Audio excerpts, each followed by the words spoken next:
O que é a hermenêutica e como usá-la?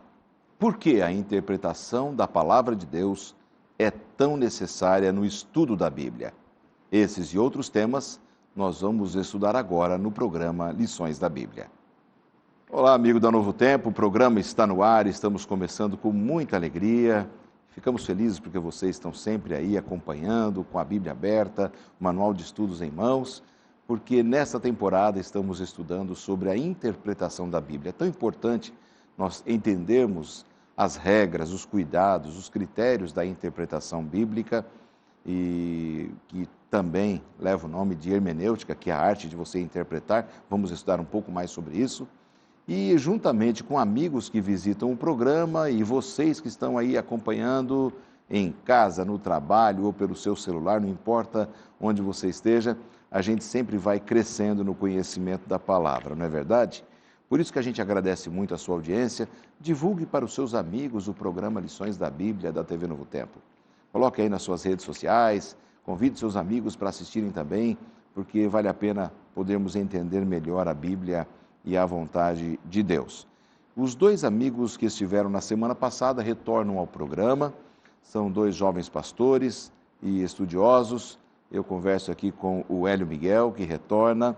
Ele é professor de ensino religioso do Colégio Adventista de Cotia, um grande colégio aqui da Grande São Paulo. Muito bem-vindo, viu, Hélio, mais uma vez. Pastor. E aproveitar a oportunidade para mandar um beijo para todos os meus familiares, especialmente a minha esposa. Que ótimo. Você que tem familiares em Rondônia, é isso? Isso, exatamente. Olha só, minha nora é de Rondônia, viu? Mesmo. Ela foi nascida e criada lá e veio para a Unasp estudar. Hoje é casada com meu filho. Muito bom.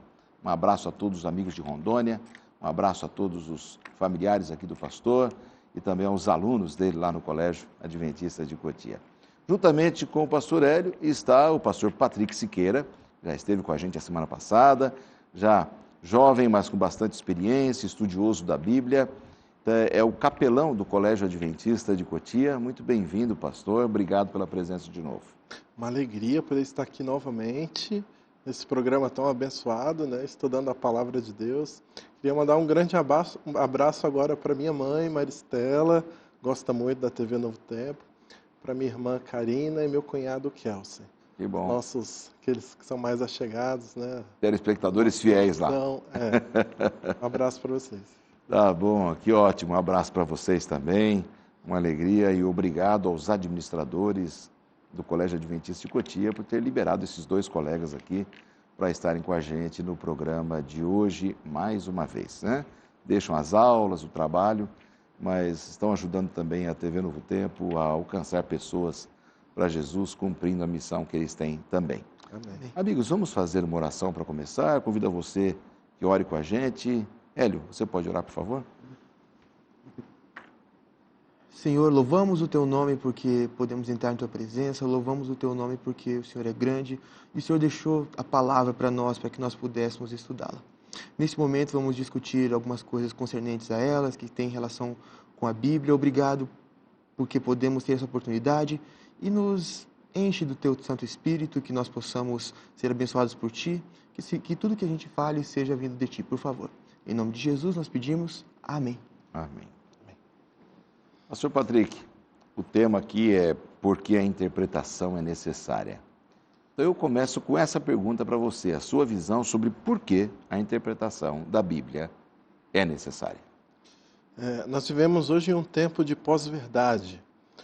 Os filósofos, estudiosos, eles chegaram a esse entendimento onde nós sequer estamos no pós-modernismo, mas no pós-verdade.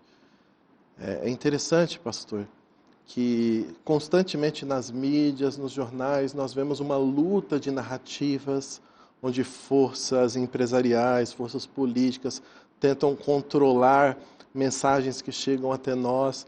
E muitas vezes nós nos sentimos até perdidos. Mas, poxa, às vezes alguma fonte jornalística que precisaria ser imparcial, mas tem ali a sua tendência. E achar a verdade é um grande desafio. E para encontrar a verdade, pois Cristo Jesus disse, santifica-os na verdade, orando ao seu Pai, a tua palavra é a verdade, nós precisamos saber manuseá-la, como interpretá-la, como entendê-la, compreendê-la, pois senão nós podemos utilizar a Bíblia, como muitos já o fizeram, como um instrumento de dominação, de engano, mas esse não é o propósito da Bíblia. A Bíblia tem o propósito de nos aproximar de Deus, de nos religar a Deus. E para compreendê-la é extremamente necessário ferramentas, conhecimento, a ciência do estudo da Bíblia, que é a hermenêutica, a exegese, conhecimento de línguas originais, contexto histórico, tudo isso nos auxilia, né?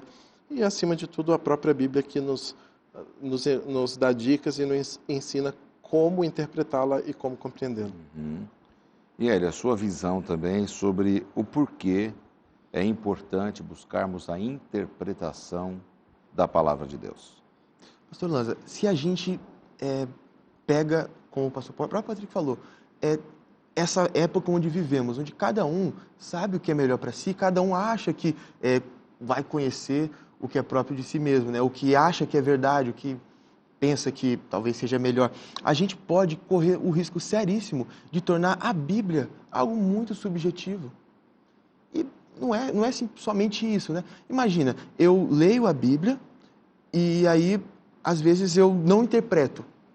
Posso, por exemplo, chegar à conclusão de que a Bíblia fala mal de um determinado grupo de pessoas, ou a Bíblia favorece um determinado grupo de pessoas, como muitas vezes os cristãos têm sido atacados dessa forma, né? Porque, não, o livro de vocês é um livro que vai falar mal de tal grupo e tal grupo, mas se a gente interpretar, a gente percebe que a Bíblia não fala mal de pessoas, e para isso a gente precisa da interpretação. Exatamente. Se a gente interpreta literalmente, a gente corre um risco, né?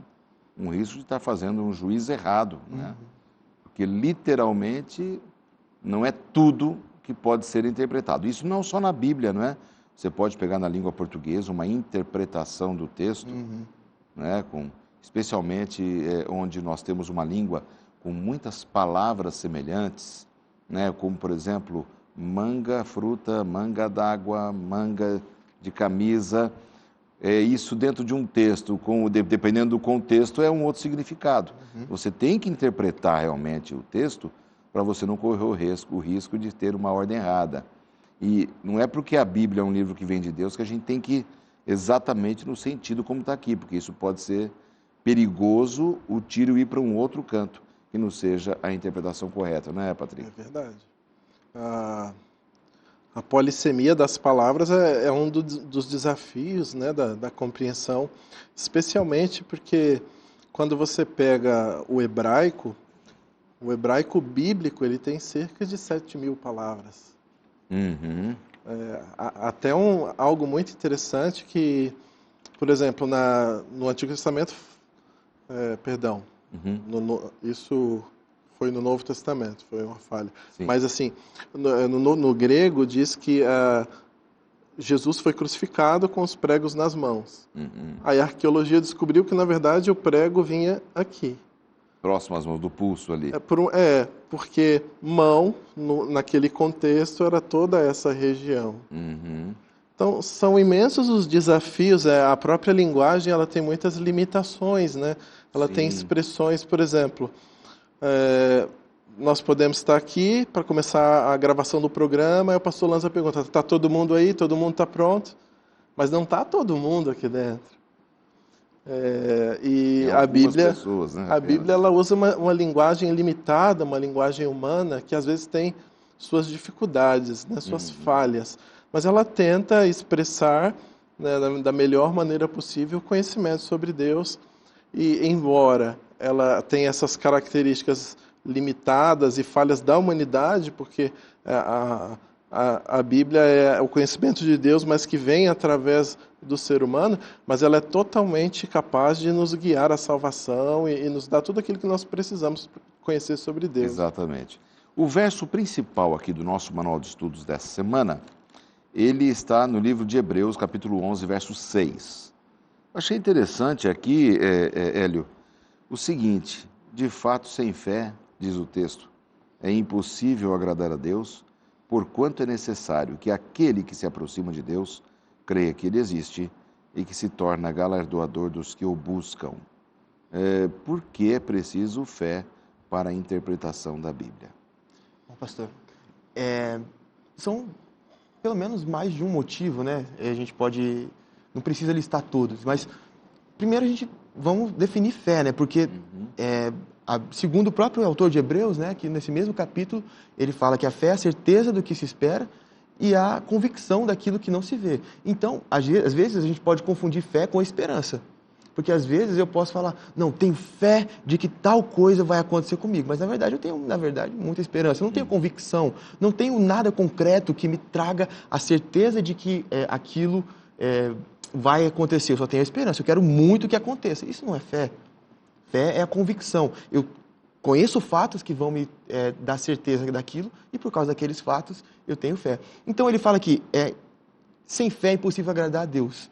Porque não adianta a gente ser, como dizem um termo recente, né, fideísta. Eu só jogo aquilo que eu quero acreditar e não vou atrás de evidências. Então é preciso você ir atrás e cavar um pouco mais fundo para que as evidências estejam claras na sua mente. Porque se você não tiver certeza nem convicção, como diz o autor de Hebreus, a gente não vai conseguir ter uma fé genuína e verdadeira. Talvez a fé seja o principal princípio hermenêutico, porque a Bíblia diz que as coisas espirituais elas se discernem espiritualmente. Quando no século XIX começou-se o desenvolvimento de teorias como a teoria da evolução, houve um movimento muito forte na teologia, um movimento liberal. E aí surgiu diversos teólogos dizendo que a Bíblia é um mito, o sobrenatural não existe, e nós tivemos o contrassenso de ter um enorme número de teólogos que eram ateus. Então, como que você vai estudar a Bíblia sem a fé? Sem acreditar naquilo, né? Era apenas um profissional que estava ali, não estavam sendo movidos pela fé em Deus, a fé verdadeira. Bom, vamos para algumas regras importantes dentro da ciência, né? Uma das ciências que é a hermenêutica, e você interpretar. Uma das coisas que a gente leva com a gente quando vai estudar a Bíblia é a tal da pressuposição. O que seria essa pressuposição, Hélio? Pressuposição, se a gente for para definir, né? Pressuposição é tudo que eu carrego comigo e não abro mão. Às vezes, para interpretar a Bíblia, a gente vai precisar abrir mão de algumas coisas.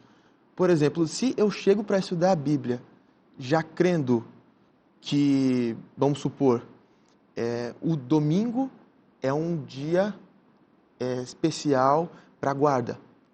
Então, toda vez que eu ler ali o sábado, eu vou, por causa da minha pressuposição, vou tentar buscar uma forma de invalidar aquilo, de desvalorizar aquela situação, aquela menção bíblica, para que a minha pressuposição continue intacta. Às vezes... Então, nesse sentido, Hélio e Patrick, todos nós carregamos pressuposições. Quando a gente vai abrir a Bíblia, não importa a religião, a cultura, a idade, a gente carrega por aquilo que o Hélio falou, essas pressuposições. Sem dúvida, porque é impossível a gente construir uma cadeia de conhecimentos em nossa mente sem as pressuposições, sem os paradigmas. Porque para você, os conceitos eles são complexos, muitas vezes eles são construídos como edifícios. E para você chegar em uma conclusão, você precisa chegar a certa conclusão. E essas pressuposições, esses conhecimentos, eles vão montando a nossa cosmovisão. Um exemplo, talvez o maior exemplo de todos, os judeus da época de Cristo esperavam um Messias político-militar, que iria com força militar libertar os judeus do jugo romano. E essa pressuposição, essa cosmovisão deles, simplesmente impediu com que eles entendessem, compreendessem a natureza do reino de Jesus, um reino espiritual. Jesus constantemente falava, meu reino não é deste mundo. E foi somente quando Jesus Cristo foi crucificado e houve um grande desapontamento, que esse desapontamento mostrou aos discípulos a sua incapacidade de compreender tudo aquilo que Jesus tentou falar para eles durante 3 anos e meio, e aí depois eles deixaram essas pressuposições de lado e reaprenderam da palavra de Deus o que realmente significava o ministério de Jesus. Era uma de natureza espiritual, não militar, política. Interessante que o nosso manual de estudos fala que, dentro desse contexto todo que vocês falaram, ninguém se aproxima do estudo da Bíblia de mente vazia. A gente sempre traz um sistema de crença, né? A gente vem sempre acompanhando alguma coisa. Os estudiosos gostam de dizer que a filosofia ela é serva da teologia, porque a teologia foi, assim, as primeiras universidades, os cursos universitários, eles foram feitos lá na Inglaterra para se estudar a teologia, Oxford e outros, mas, na verdade, quando a gente estuda mesmo a Bíblia profundamente, a gente entende que a teologia é escrava da filosofia. Por que muitas pessoas não conseguem perceber o claro ensino da natureza do homem, da antropologia humana, como o homem sendo uma alma, como a alma não sobrevivendo fora do corpo? Isso que é tão claro ali na Bíblia, no Antigo Testamento, quando a pessoa que morre, ela nada sabe. Por quê? Por causa da filosofia grega, que traz um dualismo, onde existe duas realidades, a realidade do corpo, a realidade do espírito. E isso fica impregnado na mente da pessoa, essa filosofia, essa cosmovisão, essa pressuposição, de tal maneira que ela não consegue compreender adequadamente o texto bíblico. Agora, nesse sentido, é fundamental o Espírito Santo, Hélio, porque se eu tenho um sistema de crenças, um pano de fundo, uma base, você outro, o Patrick outro, os nossos telespectadores um outro pano de fundo, a gente corre o risco de ter cada um a sua interpretação, de fragmentar demais toda a interpretação. Nesse ponto que entra o Espírito Santo para solidificar uma interpretação correta e nos unificar numa interpretação bem bíblica? Absolutamente. Sem o Espírito Santo não é possível a gente ter uma interpretação correta da Bíblia. É o primeiro passo, a oração. A gente começou aqui com uma oração, pedindo o Espírito Santo, porque sem isso não é possível chegar, exatamente porque a gente não consegue abdicar de toda a nossa pressuposição.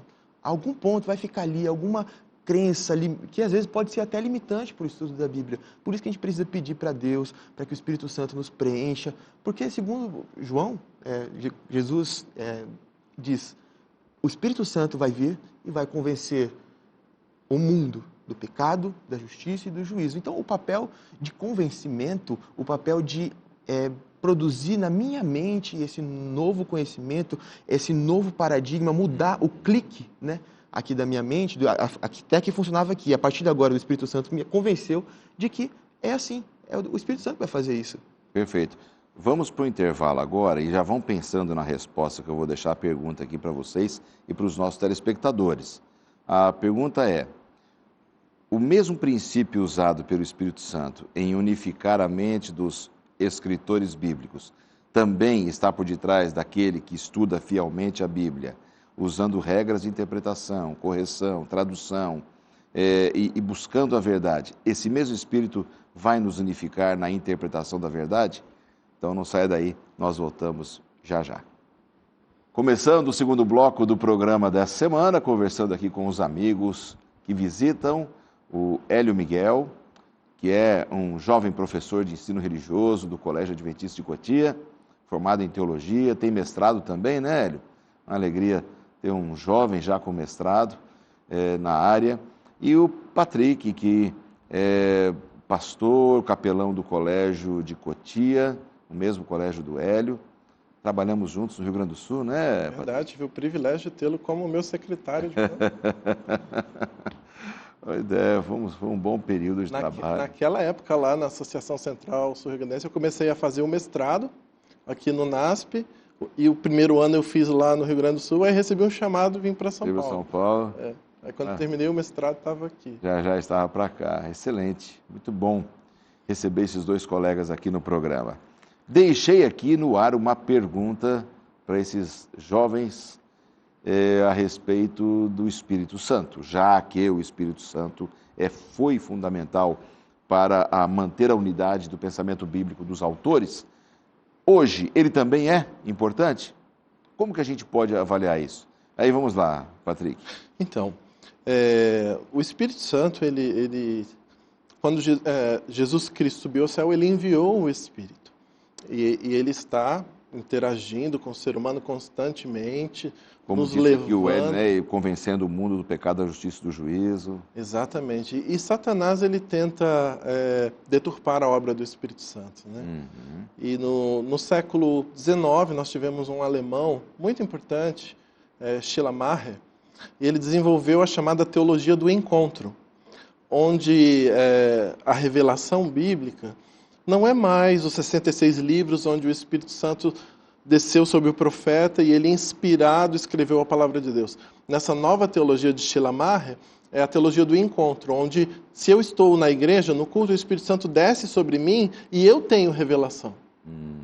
Então, isso meio que iniciou-se o movimento moderno pentecostal, onde, infelizmente, em alguns cultos, às vezes a Bíblia é deixada de lado e aquele que está com a palavra começa: Deus me revelou isso, Deus me revelou aquilo. O sentimento passa a ter primazia sobre a revelação mesmo, né? E muitos têm dificuldade quando eles estudam a Bíblia, às vezes se convencem de algumas doutrinas e vêm, às vezes, para outra denominação ou igreja adventista. Eles têm muita dificuldade de entender que a revelação de Deus é a palavra e que o Espírito Santo, o mesmo Espírito Santo, atua em nós para iluminar aquilo que já foi inspirado e escrito pelos profetas e pelos apóstolos. Interessante, né? O mesmo Espírito dando unidade no passado, na formação lá da Bíblia, nos 1500 anos, hoje, quando a gente estuda. É lindo isso, Hélio, porque você lá na sua casa, eu na minha, os nossos amigos na casa deles, o Patrick na dele, a gente abrindo a Bíblia com oração, esse Espírito nos unindo, nos solidificando, é uma coisa realmente maravilhosa. A Bíblia foi escrita em idiomas antigos, que já não falamos mais, o Velho Testamento em aramaico e hebraico, não é isso? E o Novo Testamento, o tal do grego koiné, que era um grego popular. Difícil a gente ter acesso às línguas originais hoje, né? As traduções hoje são confiáveis? A interpretação, como você vê, Hélio, essa questão? Isso é muito, muito interessante, né? Às vezes a gente observa diferentes versões da Bíblia, diferentes leituras da Bíblia, vamos colocar assim. Só que, infelizmente, né, tem a frase latina, tradutore traditore. Né? O tradutor é um traidor. Não é porque ele é mal intencionado, na maioria das vezes, pelo menos, não é mal intencionado. É porque, por exemplo, como eu vou traduzir uma língua corrente para nós, simples, né? Pode tirar o cavalinho da chuva. Uhum. Eu posso até falar essas palavras em inglês, mas eu vou conseguir traduzir para o inglês esse sentimento usando as mesmas palavras? Não. Porque há expressões e a linguagem, cada língua pensa de uma forma. Se a gente vai pensar em inglês, a gente está pensando de outra forma. Se a gente pensa em espanhol, está pensando de outra forma, porque cada língua tem a sua lógica. Então, a gente precisa tomar esse cuidado só com a tradução. Às vezes, o tradutor, ele, extremamente bem intencionado, foi atrás da melhor tradução que ele pôde. E eu não tenho dúvida disso, porque nós temos sociedades bíblicas que fazem revisões e revisões em cima de outras revisões. Ou seja, tem que traduzir e interpretar. Exatamente. É o que você está falando, né? Exatamente. E existem as tendências de traduções, né? Algumas traduções são mais literais, mais ao pé da letra, e outras são mais dinâmicas. Uma muito usada por nós, a Almeida Revista e Atualizada. Eu gosto muito dessa. Ela é uma ótima tradução, muito confiável. Ela chega, às vezes, a ser difícil a leitura, porque ela traz, às vezes, a mesma ordem gramatical da gramática hebraica e da gramática grega. Aí, quando você pega uma nova tradução na linguagem de hoje, aí ela já é muito interpretada, facilita a compreensão, mas corre-se o risco, né? do tradutor ter errado a interpretação. Eu gosto muito dessa versão e gosto também da nova versão internacional. Mas a Revista Atualizada ainda é a que eu gosto mais. Né? Essas versões já estão há muito tempo estabelecidas, já foram revisadas e novamente revisadas.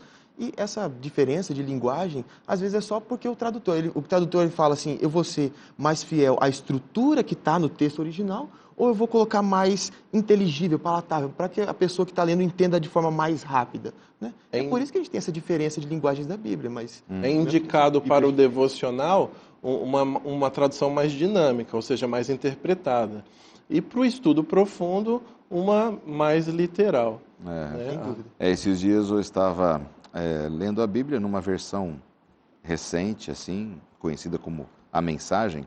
Então, assim, para uma versão devocional, ela é linda, né? Uma paráfrase. Como eu gosto de estudar a Bíblia, às vezes, fazer uma exegese de um texto, eu já prefiro, para o estudo, a revista atualizada, porque ela me dá um recurso mais fiel à tradução e à interpretação. Não que as demais não sejam, mas é aquilo, você corre o risco de, numa interpretação mais num campo devocional, para você entender, às vezes tem uma preposição, tem uma palavra, um verbo que já te complica um pouco na compreensão original, né? A Nova Almeida, nas avaliações dos teólogos, ela ainda é a Almeida Revista Atualizada melhorada. Né? É um texto fantástico, lançado há pouco tempo pela Sociedade Bíblica Brasileira. E um outro texto que eu destacaria muito é também a nova versão transformadora. Eu gosto muito dessa. Muito boa. Além da mensagem, a paráfrase é muito boa também. Muito boa. Então, assim, na verdade... Temos muito material, né? De excelente qualidade, Sociedade Bíblica do Brasil aí produzindo... Se um texto é difícil, você olha em várias traduções que aí... Exatamente. Mas, inclusive, esse é um método muito aconselhável, né? Se eu me deparo com um texto que olha assim, tá, eu não estou muito certo do que esse texto está querendo dizer. Eu olho em outras versões, porque muitas pessoas traduziram. Então, eu observo outros tradutores para perceber alguma coisa que eu possa ter deixado passar. Eu queria até fazer uma divulgação para os amigos que estão assistindo aqui o programa, do nosso site biblia.com.br, que nós temos várias traduções ali da Bíblia e que quando você vai estudar, você consegue fazer uma comparação de versões. Isso é muito legal, né? Tem aplicativos também que fazem isso, te dão várias versões. Para você que gosta de estudar a Bíblia e comparar as versões, aliás, comparar também seria uma das estratégias, né, gente? De se estudar a Bíblia profundamente, com oração e tal. Então, você que gosta, entra ali no biblia.com. Aliás, Isaac, você que está produzindo o programa, é .com.br, né? biblia.com.br. Você pode entrar ali, fazer o seu teste aí no seu computador, você vai ver como é gostoso comparar as versões. A palavra hermenêutica, o que significa, né, Patrick? Porque a hermenêutica é uma das ciências de você poder interpretar a Bíblia e tal, né? Você citou já no bloco passado a hermenêutica, a exegese. O que significa a palavra hermenêutica? O deus Hermes era o mensageiro dos deuses. Ele era o porta-voz, ele trazia as mensagens. Então, ele acabou ficando conhecido na mitologia grega como aquele que traz o real significado daquilo que os deuses queriam transmitir para as pessoas. Ele que interpretava, teoricamente, assim, né? Na cultura mitológica lá. E no desenvolvimento das ciências, do conhecimento, logo foi se achando necessário criar algumas regras para melhor interpretação e compreensão do texto. E, por exemplo, se alguém hoje faz uma faculdade de Direito, ele vai ter uma matéria de hermenêutica. Uhum. Se alguém faz uma faculdade de Teologia, ele vai ter uma faculdade de hermenêutica, que são os princípios básicos para você chegar à correta interpretação e compreensão de um texto. Legal. Como a nossa língua, muitas palavras, né, derivam do grego, né? A raiz ali vem do grego, muitas, e essa é uma. Não que nós estejamos dando ênfase ao deus grego, né? Não, de forma nenhuma. É apenas a origem da palavra, né? Etimologia. Hermenêutica é a etimologia dessa palavra. Então ela é derivada do deus Hermes, que era aquele que interpretava a vontade dos deuses, né, para as pessoas. Então é como se você usasse essa regra, esse critério de interpretação tão importante, tão fundamental. Bom, eu penso que aqui o ponto especial do tema da hermenêutica aqui, da tradução e da interpretação, é que quando a gente compreende melhor as línguas originais, a gente acaba tendo um foco maior e uma correção maior na interpretação. Por isso que é importante ter vários materiais de apoio, né? Acho que o Hélio falou isso num dos blocos passados, talvez até a semana passada. Importante, né? ter léxicos, dicionários, traduções, para você poder crescer. Não era assim tão necessário, não havia tanta exigência na época em que a Bíblia foi escrita para o público-alvo. É porque eles liam aquele idioma, né? Era o natural deles. É. Né? Se a Bíblia fosse escrita hoje, a Bíblia seria escrita em inglês. Uhum. Se a Bíblia fosse escrita algumas décadas atrás em francês, ela utiliza da língua comum uma do língua povo. mundial para poder alcançar. Né? Como foi escrita numa localidade distante, outra cultura, outra linguagem, aí se faz necessário o estudo, sim, das línguas originais. Até porque há muitas questões do momento em que o escritor da Bíblia estava vivendo, né? Uhum. Por exemplo, há um texto na Bíblia em que o apóstolo Paulo pede que as mulheres não falem durante o culto. Isso significa que uma mulher não pode falar, que ela só pode conversar em casa, dentro da igreja a mulher não pode falar? De forma nenhuma. Se a gente vai atrás de contexto histórico, se a gente busca na arqueologia, na antropologia, em todas essas ciências que... Não apenas o contexto histórico, mas o contexto do texto ali, Exato. né?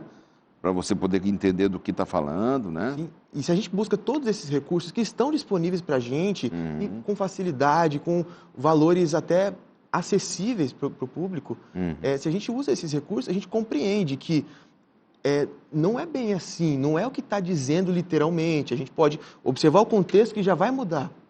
E se a gente descobre como era o contexto histórico naquele momento, aí muda mais ainda. A gente percebe que não tem nada a ver o que a gente lê a princípio e num primeiro momento até se assusta, quando a gente percebe que o autor quis dizer, na verdade, foi algo diferente do que a gente está lendo naquele momento primeiro. Bom, então nós já vimos no programa de hoje que as pressuposições, aquilo que a gente traz à nossa vida para o estudo da Bíblia, falam muito, é um pano de fundo.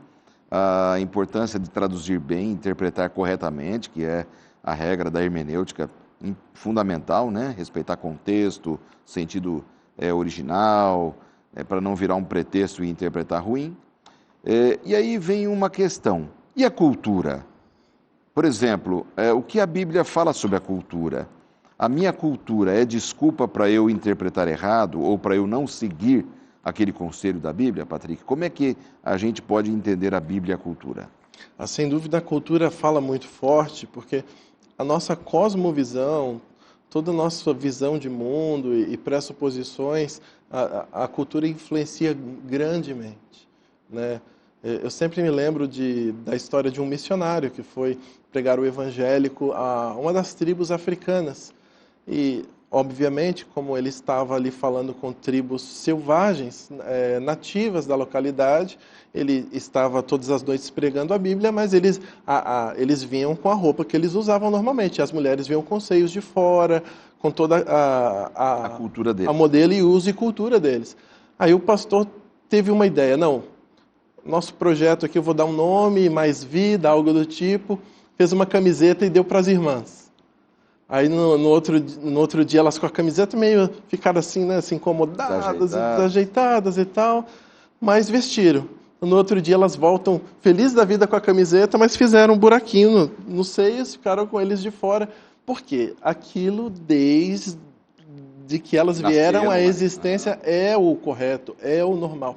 E agora, alguém que traz o evangelho com uma cosmovisão completamente diferente, vai levar tempo para que aquelas pessoas, para aquilo entre na cabeça.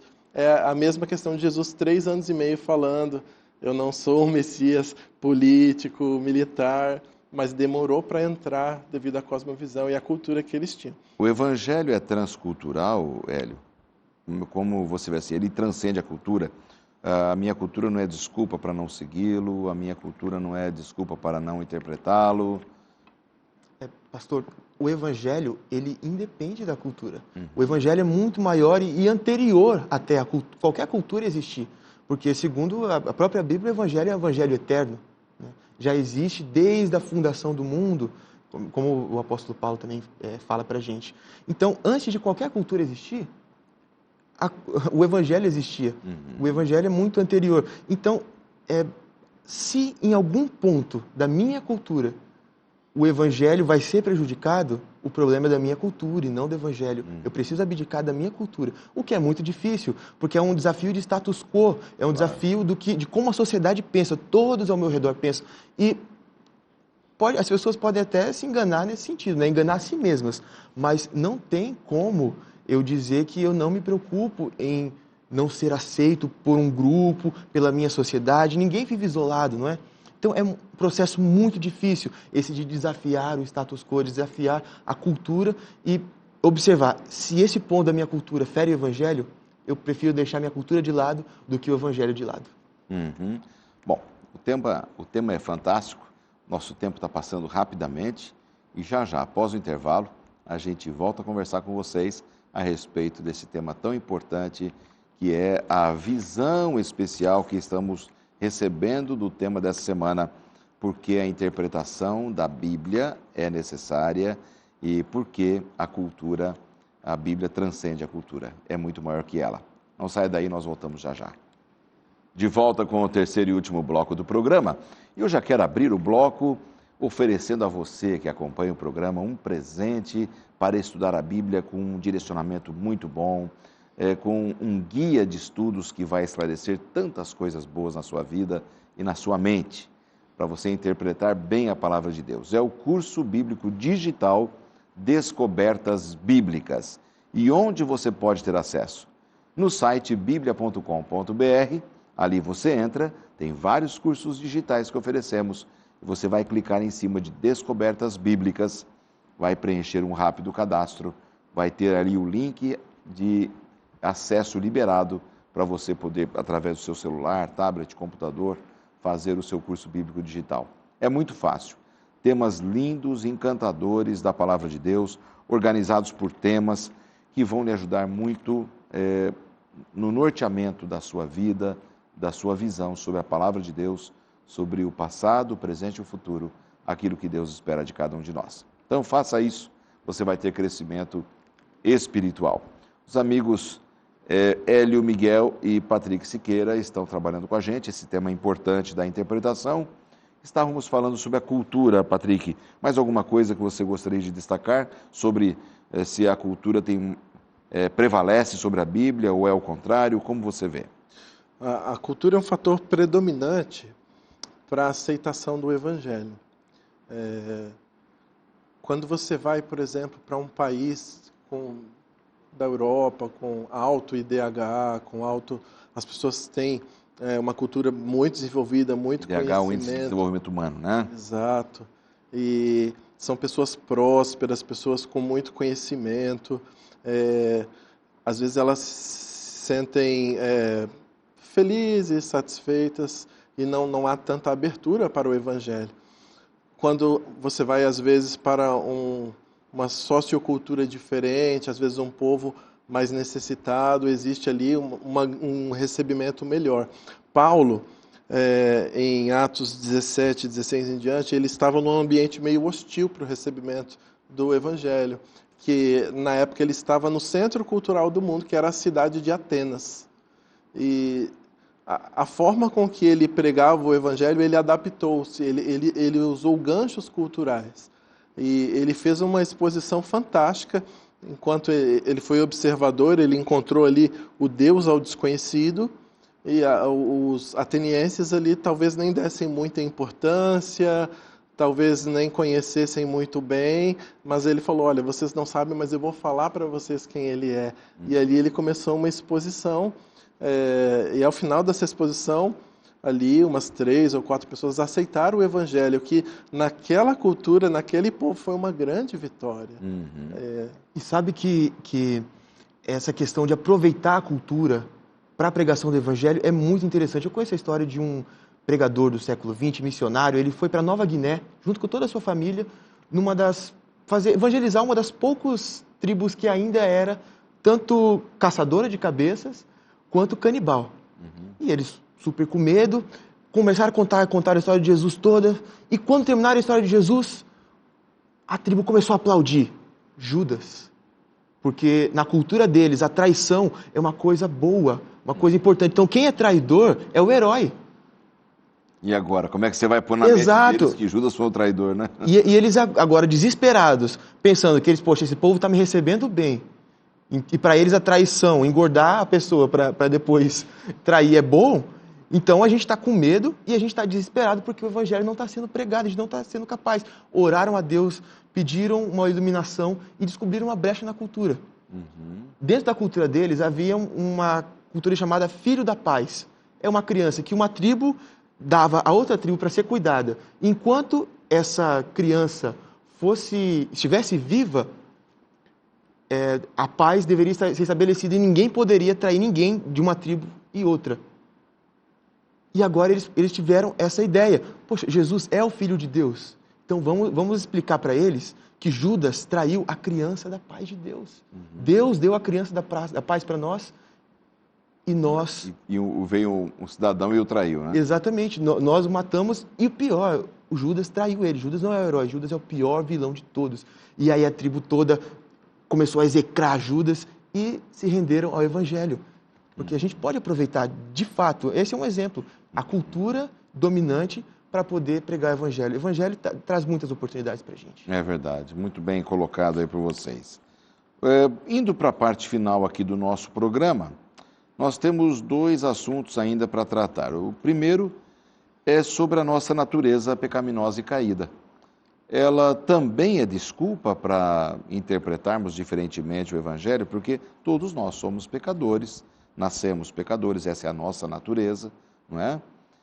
Isso não significa que você e eu devemos viver no pecado, não é isso, é diferente. A nossa natureza é pecaminosa e precisamos da glória de Deus, precisamos do sacrifício de Jesus em nosso lugar para recebermos o dom da vida eterna.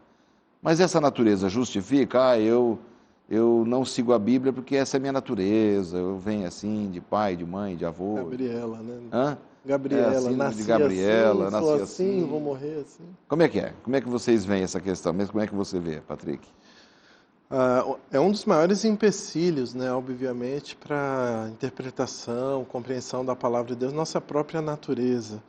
Porque, como foi dito há pouco, o Evangelho é contracultural. O Evangelho, ele muda os nossos valores, em essência, e tudo que é pregado culturalmente e é normal na sociedade, o Evangelho ele faz um contraponto. Então, a nossa natureza caída, ela encontra eco nas questões cotidianas, né? A Bíblia diz para eu amar o meu semelhante. Mas aqui eu tô atrasado aqui no meu emprego, se eu furar a fila aqui, se eu fechar esse cara aqui no trânsito, e constantemente os desafios para a compreensão e para a prática do Evangelho, eles vêm, né? E a nossa natureza pecaminosa talvez seja o maior deles, mas ela não pode ser desculpa, né? Para a gente não buscar a compreensão da Bíblia e não praticar a palavra de Deus. Até o nosso manual de estudos aqui, Hélio, fala, estava dando uma olhada aqui, ele fala a respeito do nosso orgulho, né? Como o nosso orgulho atrapalha a nossa compreensão da vontade de Deus, né? A gente atrapalha demais o Espírito Santo, né? Nossa, muito, muito. A gente gosta de se enganar, né? Gosta de tentar se justificar. Isso desde Adão, né? Adão culpou Eva. Aliás, Eva culpou a serpente, Adão culpou Eva e, por conseguinte, culpou Deus, né? Porque você que me deu essa mulher e foi ela que me fez culpar. Né? E a gente, às vezes, usa as nossas fraquezas como desculpa para os nossos erros, né?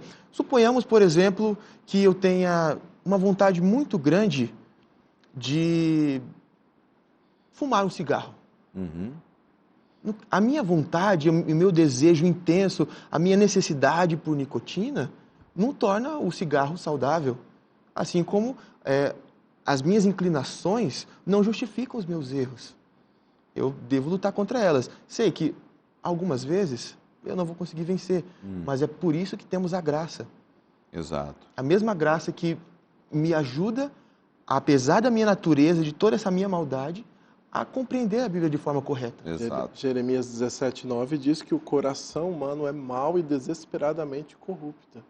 E que maldito é o homem que confia no homem. Então, Contra nós tem como se fosse esse vírus do pecado que constantemente está lutando contra o que é espiritual, o que é a palavra de Deus. E o orgulho é a essência de todo pecado, sem dúvida. E o orgulho me leva à prática de pecados normal na minha vida. Eu posso acariciar alguns pecados, mantê-los escondidos por um tempo de tanta gente, mas não o tempo todo, mas nunca de Deus. E às vezes esses pecados, eles nos separam profundamente de Deus e a gente vê que a Bíblia está condenando, mas alguma coisa blinda o meu conhecimento, né? Que é aquele meu desejo por pecar, né? Olha, no trabalho de visitação pastoral, certa vez, olha como o orgulho cega a pessoa, né? Eu estava visitando um irmão e ali perguntando para ele, você está bem? E ele começou a descrever que não estava bem, estava com alguns problemas espirituais. Eu disse para ele, olha, irmão, mas como é que está a sua devoção, o seu estudo da Bíblia, a sua oração? Ele falou, pastor, eu já li a Bíblia 10 vezes, eu conheço tudo, eu não preciso ler mais. E aí eu comecei a desenvolver com ele, olha, amigo, o estudo da Bíblia ele é infinito. Dei o exemplo de alguém querido aqui da Novo Tempo, pastor Rodrigo Silva, que foi meu professor, fez o seu doutorado em um verso bíblico, Lucas 23:43, em verdade te digo hoje. Passar anos estudando aquele texto. E eu fui falando essas coisas para ele, que o texto ele é infinito, ele tem uma riqueza profunda, e graças a Deus aquele irmão, o orgulho caiu no chão, ele entendeu, começou a estudar a Bíblia e superou aqueles problemas. Quer dizer que, por esse raciocínio, eu, com 54 anos de idade, nascido já na fé, já nasci crendo no Senhor Jesus, a minha família já seguia Jesus, já era adventista, então eu não preciso mais. 54 anos estudando a Bíblia, fiz teologia, fiz tanta coisa aí de estudos, não preciso mais, né? Estou liberado. De forma nenhuma, a Bíblia se renova a cada manhã. Toda manhã tem uma novidade para mim na Bíblia.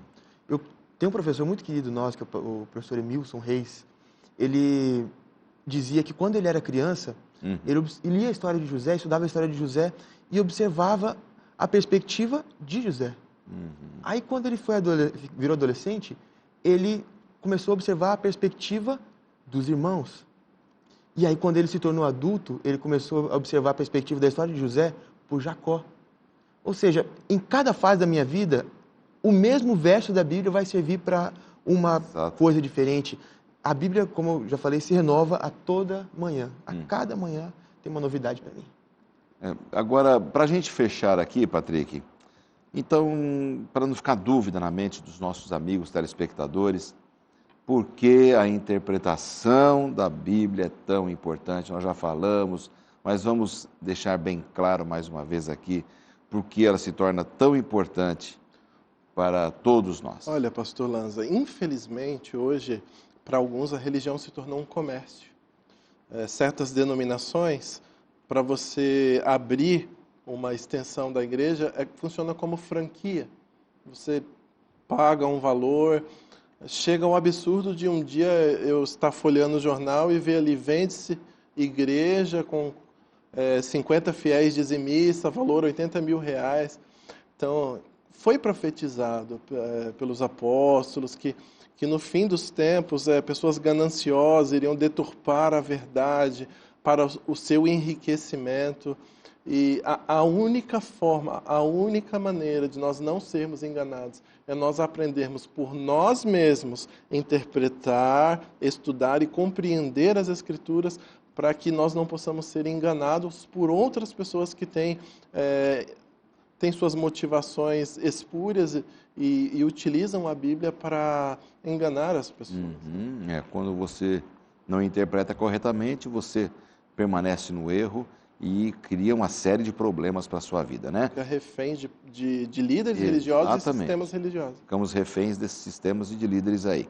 Eu tenho só um minuto para você também dar o seu parecer do porquê é importante a gente interpretar corretamente a Bíblia dentro da visão do tema dessa semana, para a gente poder fechar. Um minuto, no máximo. Aproveitando a deixa, pastor. O apóstolo Pedro, ele diz, nenhuma profecia, nada na Bíblia é de particular elucidação. Ninguém pode inventar o significado da Bíblia. E a gente, se não compreende como interpretar as Escrituras, a gente corre esse risco. Eu gosto muito de uma frase de um jornalista de Chicago chamado Arnold Dornfield. Ele diz, Se sua mãe disser que te ame, investigue. Obviamente que ele não está dizendo para eu fazer um dossiê da vida da minha mãe, mas é para eu verificar e observar se é isso mesmo que estão me falando. Quando algum líder religioso, algum sistema de crença fala para mim que é assim, eu preciso investigar na Bíblia e ver se é isso mesmo. Perfeito. A investigação é o segredo para você se ver livre do engano e de permanecer no erro.